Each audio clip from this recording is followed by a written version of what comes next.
So it's the second day of the new year, and guess what? I've already broken my New Year's resolution. And it's not just one. Like I set myself a few goals that I wanted to work towards this year, but more than that, I've also set myself ways of being that I wanted to adopt. Let it be going for a walk every day, trying to be active, or just thinking like having a productive morning, thinking positive thoughts, and all of those different things. And I'm sure, just like me, a lot of you guys would have also set yourself new intentions, new ways of being, and old patterns that you wanted to break. And why not? Like, a new year symbolizes new beginnings. It's a nice timestamp for us to almost let go of the things that might not have served us in the previous years and to give ourselves a fresh start in a way. And I know this idea of a fresh start and a clean slate is something that's also going to appeal a lot more to people who, just like me at times, are perfectionists who have this all or nothing mindset.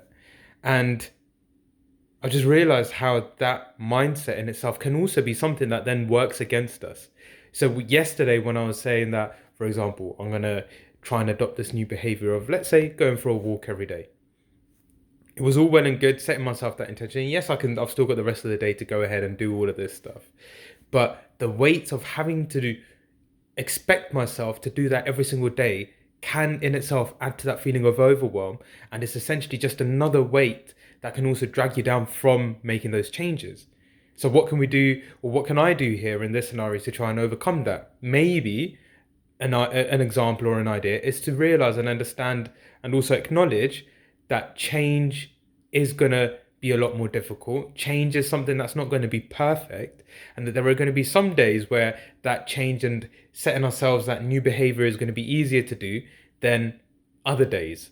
And also to accept that there are going to be moments when I won't go ahead with that, and there are going to be certain things that are going to get in the way. And even if that is the case, that maybe aiming for 100% isn't the thing that I need to set my mind towards. Maybe it's just realizing that the intention is there to work in that direction. Maybe it's accepting that it's not going to be a perfect crossing off like Seinfeld and his, new habits that he's trying to perform. That is going to be something that's going to be every day that you're going to be able to cross off, and it's going to be an instant change. Maybe it's just reminding myself that actually 80% is still better than 0%. That wouldn't have happened if I didn't go on this journey.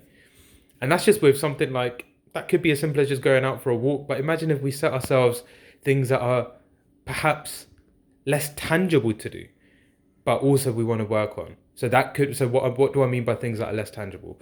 Things that might involve the way we think, the way we want to be towards other people, and just things that you can't really properly measure, I guess, which is another point, which is another thing that might be worth exploring on another time, is the idea of how do we measure these changes that we're going to go about, and what does a positive change look like. But going back to what I was talking about here, how it's already on the second day and I'm sat here being like, how could I already not maintain that positive sort of behavior change, and then end up beating myself about it. And if you're in a similar boat and you've not been able to stick to your New Year's resolutions, then, let's remind ourselves that, yes, setting ourselves the intentions, and it would be ideal if we were able to get 365 days worth of that new habit or the new sort of behavior change. But also in the moments when we can't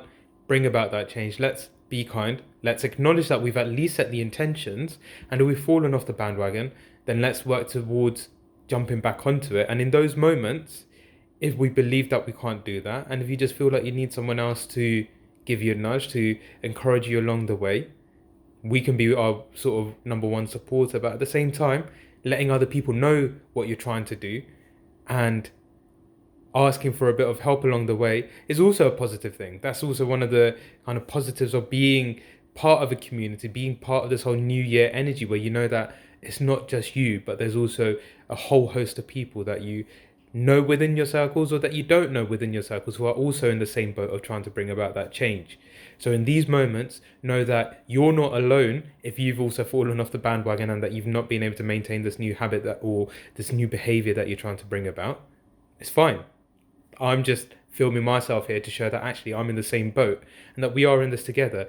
But let's be in the same boat of jumping back on that bandwagon and realize that the 1st of January, yes, it may have happened yesterday on a timeline perspective, but tomorrow is also another new day where we can try and adopt these new behaviors and new changes.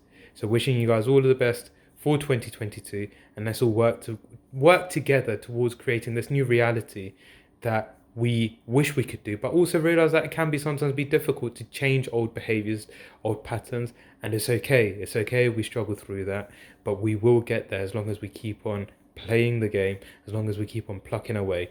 And I honestly wish you the best with that journey. And if there's anything that we can do to work together on doing that, then let's do that. So yeah, peace.